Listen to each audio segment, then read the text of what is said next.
My name is Veronica Hughes, and I was homeless for over a year. I was working 2 jobs, trying to make ends meet, and the rent had been increased, and I just couldn't afford to pay the rent and care for my son at the same time. I lived in my car for about 2 months. At the time, I only had Devon. He was a year at that time, and then I was pregnant with Terrence. It was hard. I would try to park in Walmart parking lots or public areas, so at least I didn't have to worry about the safety. But then the police would knock on the window, say, you can't park here and sleep. I had called around, called 211, tried calling all kind of resources, trying to find a shelter. But because I wasn't a drug addict or alcoholic or even domestic violence, there wasn't that many shelters available to me. And the only thing they offered was for me to go to downtown where they had shelters, but those were open shelters. I just didn't feel like I would be safe there just by myself, pregnant with my 1-year-old. My oldest son being autistic, it was just really hard. One of the places that did say they might be able to help me was Solutions for Change.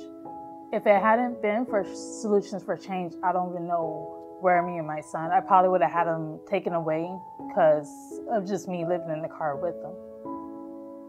I think the biggest misconception is that people who are homeless are just lazy, that they have mental disorders or they're on drugs. There's everyday people who just lose their job, can't afford the rent. Just life happens and they just find themselves not knowing where to go.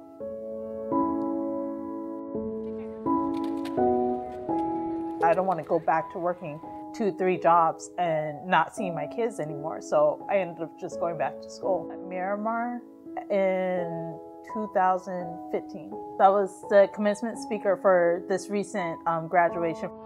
When you fall, just pick yourself back up and put one foot in front of the other. This fall, I started attending San Diego State.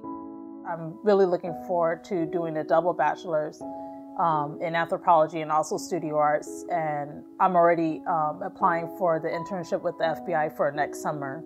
And that's where I'm looking towards going to forensic anthropology, doing forensic science.